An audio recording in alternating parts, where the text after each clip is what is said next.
Minority commission की member मुंतखब हुई और गवर्नमेंट ऑफ इंडिया का भी शुक्रिया अदा करता हूं कि उन्होंने लद्दाख से आपको बहैसियत मेंबर दिया। मैम, हमारे जो इश्यूज हैं वो दो तरह के हैं, एक बहैसियत लद्दाखी के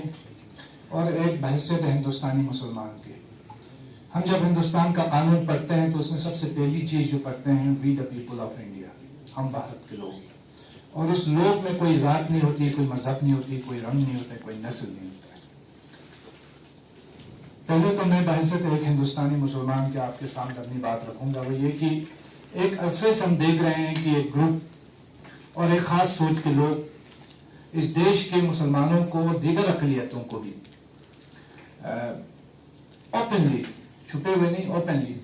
थ्रेट करते हैं कि उनका जेनोसाइड किया जाएगा, उन्हें मार दिया जाएगा, हथियार उठाओ और इनका कत्ल कर दो, वगैरह वगैरह की चीजें। क्योंकि माइनॉरिटी कमीशन का एक रोल ये भी है कि वो माइनॉरिटीज के राइट्स को सेफगार्ड करें, इसीलिए मैं आपके सामने ये बातें कर रहा हूँ। और न सिर्फ ये, बल्कि जितने भी रिलीजियस एतकादात हैं उसको छुपे हुए नहीं बल्कि एलानिया तौर पर उसके खिलाफ हमला होता है। खासकर हमारे प्रॉफिट ऑफ इस्लाम के खिलाफ जो है ओपन नरसिंहानंद ने और उसके जितना जो धर्म संसद हुआ अभी हाल ही में हमने देखा हरिद्वार में,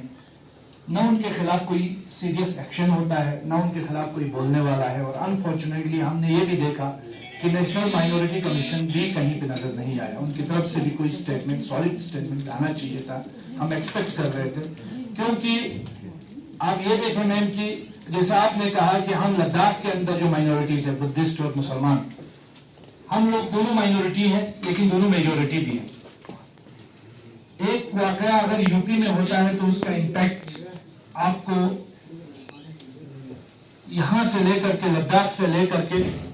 नॉर्थ ईस्ट तक के लोगों पर पड़ता है और इसका असर होता है। और लोगों के अंदर यह फीलिंग जन्म लेने लगती है कि शायद इस देश में अब मेरा जीना मुश्किल हो रहा है।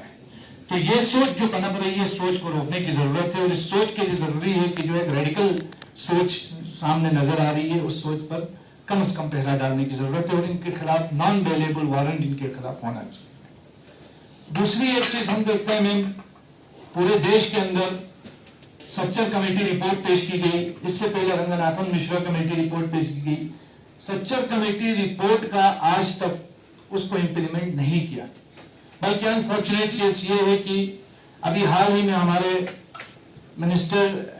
फॉर माइनॉरिटीज जनाब मुख्तार अब्बास नकवी ने तो इसको एक कागज का टुकड़ा करार दिया, जो बड़ा अनफॉर्चुनेट है। क्योंकि जस्टिस राजेंद्र सच्चर ने जो कमीशन बिठाया था उसको मौजूदा एनडीए सरकार ने भी उसकी बहुत सारी रिकमेंडेशंस को एक्सेप्ट किया है। हमारी ये डिमांड है मैम कि इसको रंगनाथन मिश्रा कमेटी रिपोर्ट को जो और सच्चर कमेटी रिपोर्ट को जो सख्त खाने में पड़ी हुई है, इसको इंप्लीमेंट किया जाए और इस पर काम किया जाए, ये बहुत जरूरी है। एक चीज, एक लद्दाख के सिटीजन की हैसियत से भी, और हम देखते हैं मैम कि लद्दाख हिल काउंसिल लेह के अंदर और हमारे लद्दाख हिल काउंसिल का जो एक्ट है उसमें 2 महिलाओं के लिए और 2 प्रिंसिपल माइनॉरिटीज की सीटें होती हैं।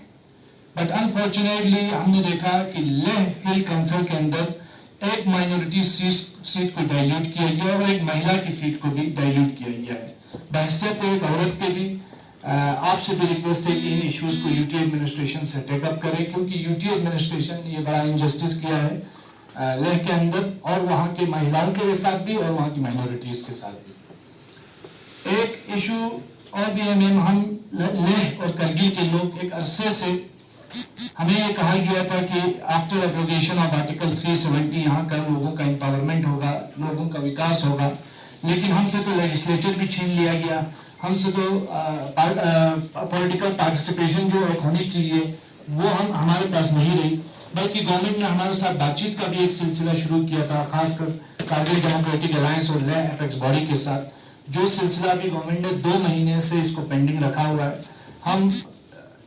जमीयतुल उलमा इस्ना शरिया की तरफ से आपसे रिक्वेस्ट करते हैं आपके द्वारा कि गवर्नमेंट जल्द अज जल्द बातचीत का सिलसिला शुरू करे, यहाँ के लैंड एंड जॉब सिक्योरिटीज को यकीनी बनाए। क्योंकि हमारे यहाँ बेरोजगारी बढ़ रही है बहुत तेजी से, हमारे यहाँ जो लैंड का कोई लॉस नहीं है, हमारे यहाँ जॉब का कोई इस वक्त कोई लॉस नहीं है। खासकर हमारे गेजेटेड पोस्ट अभी यूनिवर्सिटी ऑफ लद्दाख की तरफ से आए हैं, उसमें LRC का कोई अमल दखल नहीं है। जितना भी पोस्ट आए हैं वो सब ओपन है। इसमें एक चीज और ये मैं ऐड करना चाहूंगा मैम कि बहुत सारे एम्प्लॉयज जो यूटी ऑफ जम्मू कश्मीर से यहाँ लाए जाते हैं और यहाँ के जो यूटी ऑफ लद्दाख के जो एम्प्लॉयज हैं उनको वापस यूटी ऑफ जम्मू कश्मीर में भेजा जाता है। तो अनफॉर्चुनेटली वहां से रिप्लेसमेंट मांगते हैं। रिप्लेसमेंट का कोई जवाब नहीं है, क्योंकि जब हम यूटी ऑफ जम्मू कश्मीर और यूटी ऑफ लद्दाख अगर अलग है तो यहाँ पे वैकेंसीज को फुलफिल किया जाना चाहिए, न कि वहां से लाके फिर से रिप्लेस कर दिया जाए। इससे यहाँ के लोगों का एम्प्लॉयमेंट पे बहुत बुरा असर पड़ेगा मैम। हम चाहते हैं कि यहाँ के लोगों की एम्प्लॉयमेंट को यकीनी बनाया जाए। इसके लिए यूटी एडमिनिस्ट्रेशन पिछले 3 साल से कोई ठोस पॉलिसी लाने में नाकाम हुई है। खासकर अभी आप देखेंगे जम्मू में जो रिक्रूटमेंट हुआ है उसमें डोमिसाइल लॉ के तहत जो है वो रिक्रूटमेंट गेजेटेड पोस्ट्स के लिए हुई है। बट अनफॉर्चुनेटली लद्दाख में गेजेटेड पोस्ट्स के लिए अभी तक जो रिक्रूटमेंट हुई मैम उसमें नॉन लद्दाखीज के लिए भी ओपन रखा गया है, जो हमारे लोगों को मुतासिर कर सकती है, क्योंकि हमारे पास इक्वल अपॉर्चुनिटीज नहीं होने की वजह से इक्वल राइट्स भी नहीं हो पाते हैं। बाकी एक चीज ये मैम कि हम देखते हैं कि इस खासकर इस मुल्क के अंदर जो माइनॉरिटीज हम लोग रहते हैं, और शेख साहब ने भी इसकी तरफ बात की। कल मैंने DIG साहब के सामने भी ये रिक्वेस्ट की कि जो अगर 2 दोस्त आपस में न मिलते रहें तो उनके बीच में बदगुमानी पैदा होती है, मिसट्रस्ट पैदा होता है। लेकिन अगर 2 मुखालिफ लोग भी आपस में मिलते रहें तो जाहिर सी बात है उनके बीच में आपस में मोहब्बत बढ़ती है, आपस में जो मिसकंसेप्शन है और ये मिसट्रस्ट है वो दूर हो जाता है। तो नेशनल माइनॉरिटी कमीशन के मेंबर की हैसियत से मैम आपसे रिक्वेस्ट है, और आपको ज़ाती तौर पर भी जानता हूँ, आप बहुत ही मैच्योर शख्सियत हैं, कि हमारी इन कम्युनिटीज़ के अंदर फिलहाल तो इतना कोई बड़ा गैप नहीं है, लेकिन फिर भी सोसाइटी है, कंपोजिट सोसाइटी के अंदर हम रहते हैं, मल्टीकल्चरल सोसाइटी है। इसके लिए इसके कॉमन इश्यूज को और इनको नज़दीक लाने के लिए गवर्नमेंट ऑफ इंडिया की तरफ से कुछ इनिशिएटिव्स लेने की ज़रूरत है मैम, जिसको सरकारी सतह पर उसका क्या खदोखाल हो, क्या कैसे हो सके, इस पर बात की जा सकती है मैम। तो इसके लिए ज़रूरी है कि कम से कम इन चीज़ों को इम्प्लीमेंट किया जाए। मैं एक चीज़ जो आखिरी में बोलूँगा मैम कि हमारे यहाँ भी यूपी की तर्ज पे शिया वक्फ बोर्ड को लाने की बात हो रही है, जिसको लेकर के हमारे लोगों के अंदर, जिस तरह जम्मू कश्मीर में लोगों के अंदर रेजेंटमेंट है, बिल्कुल इसी तरह यहाँ भी रेजेंटमेंट है मैम। तो हम चाहते हैं कि ऐसा कोई भी बोर्ड यहाँ पे ना आए जिससे यहाँ के जो लोगों के मजहबी अवकाफ हैं उस पर मुदाखलत की जा सके या मुदाखलत हो, क्योंकि जिस तरह हमारे दूसरे रिलीजियस इदारे हैं उनकी प्रॉपर्टी, उनकी रिलीजियस एक्ट्स को हायरार्की जो है वो उसको ऑन करती है। बिल्कुल हम भी चाहते हैं कि हमारे जो रिलीजियस इंस्टीट्यूशंस हैं या इदारे हैं वो हमारे लोगों तक ही रहे। बहुत बहुत शुक्रिया। इससे वो स्कीमें जो इतना इफेक्टिव नहीं होते हैं, तो मैं ये कहना चाहता हूँ कि उन स्कीमों को वही अगर इम्प्लीमेंट करना चाहते हैं गवर्नमेंट पे, तो वही अगर जैसे हमारा आंगनबाड़ी सेंटर है वहीं पे अगर फॉर्म कलेक्शन सेंटर सारा प्रोसेस अगर वही विलेज लेवल पे करे तो ये बहुत अच्छा होगा, क्योंकि वो ग्राउंड लेवल पे हमारा सोशल जो स्कीमें हैं वो इफेक्टिव हो सकते हैं। शुक्रिया मैम। आपने जैसे अर्ज किया कि माइनॉरिटीज़ के लिए बहुत सारी स्कीम्स हैं, लेकिन इन सारी स्कीम्स में एक दिक्कत ये है ना कि इन स्कीम्स के अवेयरनेस नहीं है। इवन जो हमारे आप कहें तो हम रिलीजियस इंस्टीट्यूशन में भी आम पब्लिक की तरफ बोली जाए तो लोगों को इनका कोई फ़ायदा नहीं उठा पाते हैं, क्योंकि उस चीज़ से अवेयर नहीं है। सिर्फ पेपर स्कीम पेपर पे होने से इसका कोई फ़ायदा नहीं। तो ज़रूरत इस चीज़ की है कि विलेज लेवल पे, ब्लॉक लेवल पे लोगों को इसके बारे में इत्तला दी जाए, लोगों को अवेयर किया जाए कि आप क्या क्या स्कीम्स अवेयर कर सकते हैं। और दूसरी एक चीज़ मैम, जैसे सजाद साहब ने सचर कमेटी रिपोर्ट को वो किया मैम, एक सचर कमेटी रिपोर्ट के बेसिस पे PM का 15 पॉइंट प्रोग्राम बना हुआ है for upliftment of minorities ma'am. मैं उसी के मैंडेट से आपसे बात करना चाहूँगा मैम कि जैसे एक उसमें एक पॉइंट ये भी है मैम कि माइनॉरिटीज़ को स्टेट और सेंट्रल गवर्नमेंट एम्प्लॉयमेंट के लिए बराबर शेयर दिया जाएगा। लेकिन आप लद्दाख की ही बात करें तो आपको पता है कि हमारे यहाँ पे अनएम्प्लॉयमेंट का सिचुएशन कितना ग्रेव है। बार बार इस पे मजहबी तंजीम, पॉलिटिकल ऑर्गेनाइजेशन, इवन स्टूडेंट्स बार बार इस पे प्रोटेस्ट कर रहे हैं, लेकिन उसकी कोई सुनवाई नहीं हो रही है। तो हम आपसे रिक्वेस्ट करते हैं, आप as member of national commission for minorities इस चीज को, क्योंकि आपके मैंडेट में है 15 पॉइंट प्रोग्राम के हिसाब से आपके मैंडेट में है कि आप इस चीज को रेलेवेंट क्वार्टर्स तक पहुंचाए, इस चीज को आप उजागर करें कि माइनॉरिटीज यहाँ पे जो है वो एम्प्लॉयमेंट से महरूम है। और एक और चीज मैम कि आपके कमीशन का मैंडेट एक और ये भी है कि आप माइनॉरिटीज के राइट्स को प्रोटेक्ट करें, लेकिन मैम हाल फिलहाल में अभी अगर पिछले 1 महीने की ही बात करें तो पिछले दिसंबर में ही, मैं किसी पर्टिकुलर माइनॉरिटी का नाम नहीं लेना चाहता, लेकिन माइनॉरिटीज को इस हमारे मुल्क में अलग अलग जगहों पे उनको रोका गया है उनके मजहबी रसूमात अदा करने से, उनके मजहबी रिलीजियस इंस्टीट्यूशन पे अटैक हुआ है। ये तसल्ली की बात है कि नेशनल कमीशन ऑफ माइनॉरिटीज ने इस पे कॉग्निजेंस लिया है और नोटिस भी इशू किया है रेलेवेंट ऑफिसर्स को, लेकिन हम सिर्फ नोटिस इशू करने से इस पे कोई हल नहीं निकलने वाला। इस पे आप अपने स्टैट्यूटरी मैंडेट जो है, जो एक नेशनल माइनॉरिटीज कमीशन का स्टैट्यूटरी मैंडेट जो है कि आपके पास पावर्स हैं कि आप उनको बुला सकते हैं, एविडेंस ले सकते हैं, तो हम चाहते हैं कि मैम आप अपने पावर्स का इस्तेमाल करें और इनको एज पर लॉ जो भी कानून आपको जवाब देता है उसके हिसाब से इन पर प्रॉपर एक्शन लिया जाए, ना सिर्फ नोटिस इशू किया जाना। Thank you. एक बार फिर मैडम जी का शुक्रिया अदा करता हूँ। यहाँ पर आए हुए जो पॉलिटिकल लीडर्स अंजुमन सब जो उन्होंने अपने अपने ख्याल पेश किए और उनके ख्याल के साथ मैं भी अपना साथ देता हूँ। मैं अपने ग्रीवेंस के बारे में ही बात करूँगा। बीइंग ए सिख कम्युनिटी जो यहाँ पर मिनॉरिटी में है, हमारे कुछ ग्रीवेंस हैं। ये जो ग्रीवेंस है कई सालों से हम इसे उठा रहे हैं, लेकिन अभी तक इसका कोई सोल्यूशन नहीं निकला। अब आप मैडम जी के आने से उम्मीद करता हूँ कि हमारे जो ये कुछ जो पॉइंट्स है, 6-7 पॉइंट्स हैं, मैं आपके सामने रखना चाहता हूँ और इसके जो एक कॉपी है मैं आपको सबमिट करना चाहता हूँ ताकि आप इसके ऊपर गौर कीजिए और हमारे जो प्रॉब्लम्स हैं इनको आप सॉर्ट आउट कीजिए। तो ये जो मेरे जो कुछ पॉइंट्स हैं बसे हुए हैं। हम काफ़ी हमारे दादा हम ये इस वक्त 5वीं जनरेशन हमारी यहाँ पर चल रही है, लेकिन हमारी ग्रीवेंस अभी तक कभी सॉल्व नहीं हुई। कई बार हमने अपने ये जो ख्वाहिश जो थे, अपनी जो प्रॉब्लम जो थे, कितने चाहे वो सेंट्रल गवर्नमेंट से भी कोई मेंबर आए हो, जैसे राजनाथ जी आए, उनको भी हमने पेश किया। मिनिस्टर जो है, चीफ मिनिस्टर जो जम्मू कश्मीर के हुआ करते थे, उनको भी हमने पेश किया, लेकिन ये जहाँ के थे वहीं के वहीं रहे। तो मैडम जी से मैं ये जो कुछ मेरे जो पॉइंट्स में इसको रखना, जो ये सिख कम्युनिटी है ये पूरे लद्दाख में मिनॉरिटी पर है। अब जैसे आपने कहा कि यूटी आने से सिख जो ये भी मिनॉरिटी में आ गई है, क्योंकि अभी तक हमारे को इसको कोई बेनिफिट नहीं मिला। तो उम्मीद करते हैं कि अब हमारे मिनॉरिटी में आने में इसका कुछ बेनिफिट, हमारे जो बच्चे जो हैं पढ़े लिखे हैं लेकिन उनको जॉब अभी तक नहीं। सेकेंडली हमारे यहाँ पर एक लैंड का, जमीन का जो है हर किसी मिनॉरिटी को दिया गया है, सिर्फ सिख कम्युनिटी और हिंदू कम्युनिटी को अभी तक इस केस को ये 1983 से ये चल रहा है, लेकिन उससे हमारे को एक टुकड़ा भी नहीं दिया गया। ये हमारे साथ जो डिस्क्रिमिनेशन हुई है इसका हमें बड़ा दुख है और हमने हर वक्त हर बार इस चीज़ को हर किसी मौके पर इसको उठाया है, लेकिन इसके ऊपर अभी तक कोई किसी ने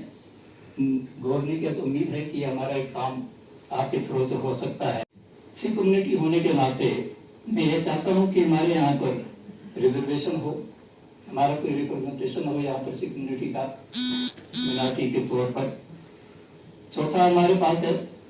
जॉब का। हमारे जो बच्चे जो हैं उनको आगे जो सीट्स है मेडिकल कॉलेज, इंजीनियरिंग कॉलेज, उनके लिए अभी तक कोई ऐसा हमारे को स्कोप नहीं, कोई होप नहीं रहा। तो वो पढ़े लिखे हैं, वेल क्वालिफाइड हैं, लेकिन किसी भी मिनॉरिटी ना होने के साथ, ना हमारा को एसटी होने के नाते हमें आज तक इस चीज से महरूम रखा गया। उसके बाद हमारे एक और है शमशान घाट की बात मैं करना चाहता हूँ। क्रिमिनेशन का जो है यहाँ पर जो बाहर से कभी खुदा ना करे कभी ऐसी हालत हो जाते हैं कि जो बाहर से लोग आए होते हैं, हम ही हैं यहाँ पर बुद्धिस्ट हैं या कोई आर्मी के करीब ऐसे हो जाते हैं, कैजुअलिटी हो जाती है, तो उनको संस्कार करने का यहाँ पर जो हमारे को लैंड दिया गया है, यदि उसके जो लैंड हमारे हक में है, लेकिन उसके ऊपर कोई उन्होंने गवर्नमेंट की तरफ हमारे को कोई फेंसिंग वगैरह अभी तक नहीं किया गया है। वो चाहते हैं कि हमारे को लैंड जो हमारे हवाले किया जाए ताकि हम उसकी देखभाल भी कर सकें और जहाँ तक हम हो सके। हमारे से ये डिस्कशन हुई जो 1947 के बाद यहाँ की कोई 20-30 साल पहले कोई पाकिस्तान से आया, कोई तिब्बत से आया। माझ्या सख्यात मॅट या माझ्या चुला थ्रीज मॅट पाना त्याने माझे मी खेळायला काढून काढून माझे इलून काढून धरून तांतांचे सिपाल धरून मला माता सांगते सी सर त्याचं चोर त्याने मला धरून सपा माझ्या पेलो दोनची द्यायची सांगते दिना माझ्या दुसऱ्याशी अजून माशा आहे त्याने मिसपा खेळायला माझे घंटे मसाला आहे त्याने घंटा त्याने माझे सांग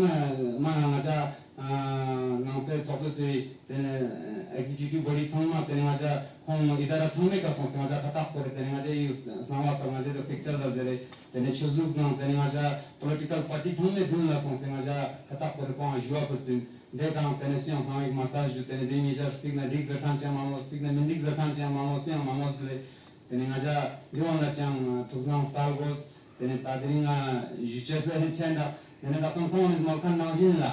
त्याने गाव माझ्या क्रेमिशन ग्रोन आलेले त्याने माझ्या स्कूल शॉक्स जगाव खेळणे माझ्या सिख ना हिंदू ना बुद्धिस्ट ना समेत आलेले माझ्या राम त्याने वकाबुल बेत करत तासन त्याने लांब मोसम त्याने मोसम माझ्या त्याच्या त्याची कप्तानची छान पडले इन ना त्याने को चॉक पासून स्टेफन हालाले संस्था पर काफो ना गुण ना लांब गासे या एक्सीडेंट छकांची नाता आना त्याने हिंदी गिंद चीन ना को ते सामने ते स्कूल शॉक्स माझ्या कंबाईन शिक्षण अधिक जरे इन हाल सर त्याने जो माझे मला खापचान येत त्याने होते जगेत काम साठी ना दोन पेन्सिल सिंची माझा माझ्या चांग ते को माचा आहे त्याले त्याने त्यांना चोगला त्याने माझा त्याने मागच्या आता याच्या समोर तुकी जण त्याने आता शेजूक सिनेमा त्याने जिंगो करून त्याने आता शेजूक चिकनाची डॉक्टर सालाले त्याने ते कामाना जिंगो मग पोचारू ते असके पासून ते कानून बघा आता जगार यंग याचा खाची ना मला लागू संस्कृत घालाले शेजूक आता ते कसा येते ना शेजूक डॉक्टर असते तो बाई नाही को शेजूक चिसुई या मेजॉरिटी ना मायनॉरिटी अंशेटो मायनॉरिटी ना मेजॉरिटी अंशेटो ते म्हणा त्याने आता तो संसार आता तो संचोना त्याने आता सांगणे ना त्याने थुंडे लावतात सिपोंचा चिकनाची घालाले जर अको दसमाच देव संबंधा आता चांची शेजूकची आता देव क्वेश्चन समसे ठेशी पंचायत समसे क्वेश्चन में गा थुई समदेना दामा देना ता संस्कारी केस ना मिसाल के तौर पर तो थुई समदेना कौन कौन खात बना जो संस्कार तो कुछ हाल है इसके ऊपर सम आता 50% से का आता छत लेक्चर्स ने थैंक यू तरह से अपने अपने कम्युनिटी के जो भी प्रॉब्लम्स है ओपनली शेयर किया, इसके लिए दिल की अमीर गहराइयों से मैं धन्यवाद दूंगी, क्योंकि जब तक खुल के नहीं बोलेंगे पीठ पीछे हम बातें करते रहेंगे, इन जो प्रॉब्लम्स का सॉल्यूशन हमारे सामने कभी नहीं आएगा। उम्मीद करती हूँ आने वाले दिनों में भी ऐसे ही ओपनली बात करेंगे तो एक दूसरे के तकलीफ समझेंगे भी और कोई ना कोई रास्ता भी जरूर निकल के सामने आएगा। जिस तरीके से यहाँ से हमारे शेख साहब ने फरमाया कि कुरान शरीफ का मसला था, वो तो हम तहे दिल से कंडम करते हैं, ये कहीं भी नहीं होना चाहिए। इसके लिए जो भी कानूनन जो सजाएं होते हैं वो होना चाहिए सबके लिए बराबर। और इसके लिए जहाँ तक मुझे लगता है तो माइनॉरिटी कमीशन में अर्जी देना बहुत जरूरी है। एक लेटर आए तो उसके ऊपर फिर प्रोसीजर होगा। कोई अगर कोई भी वहां पर अर्जी लेके नहीं आएंगे तो फिर कोई प्रूफ नहीं है, किसने कहा, कहाँ हुआ, क्या हुआ, तो माइनॉरिटी कमीशन में अगर आप अर्जी लेके आते हैं उसके ऊपर जरूर कार्रवाई होगी, जरूर उसके जड़ तक हम जाने की कोशिश करेंगे। तो जो भी प्रॉब्लम्स होते हैं उसके लिए हमेशा हमें कि प्रॉब्लम्स कहाँ हुआ, क्या हुआ, क्यों फरमाया, तो उसमें जो भी जिन्होंने ये किया है या ये केस रीओपन करना हो वो सारे इसके लिए भी माइनॉरिटी कमीशन में जो जो जिस दायरे में उनका है वो उस हिसाब से काम कर रहे हैं। और वहाँ पे मुस्लिम मेंबर भी है, वो उसमें लगे हैं। इवन वहाँ पे मुस्लिम के वीसी वाइस चेयरमैन जो है वो भी हमारे अस्ताफ रशीद जी है, जो बहुत ही काबिल इंसान है। तो वो सब इसमें लगे हैं। तो उम्मीद करते हैं आने वाले दिनों में इसमें भी सॉल्यूशन अच्छा निकल कर सामने आएगा, क्योंकि इसके जड़ तक मुझे मालूम नहीं है। मैं क्योंकि ट्रांसपेरेंटली बोलना चाहूंगी, मैं इस ओहदे पे आए हुए अभी 10-15 दिन ही हुए हैं। तो इसमें मैं आंखें बंद करके मैं गलत बयान नहीं देना चाहूंगी। तो मुझे लगता है हमारे वहाँ पे मुस्लिम को रिप्रेजेंट करते हुए अभी 2 मेंबर वहाँ पर है, वाइस चेयरमैन है मुस्लिम के, और मुस्लिम के एक मेंबर और भी है। तो इस पे अच्छा काम चल रहा होगा। मैं यहाँ से जाके इसका रिमाइंडर यहाँ के आवाम की तरफ से जरूर दूंगी, के सामने भी रखा है, क्योंकि यहाँ पे प्रधानमंत्री जो न्यू 15 पॉइंट्स प्रोग्राम के साथ साथ जितने भी माइनॉरिटी कमीशन से रिलेटेड स्कीम्स है बहुत कम अभी लागू है। क्योंकि मैंने आपको पहले ही बताया कि पहले हम JNK के अंदर थे, JNK में जो 370 के कारण हमें जो शेड्यूल की डिमांड कोर्ट में नहीं थी। इस वजह से हम होम मिनिस्टर अमित शाह जी ने जब एपेक्स बॉडी से वो पहली बार मिले थे तो उन्होंने कहा था जाओ भाई आप करगिल के लोगों को भी अपने साथ लेके आ जाओ।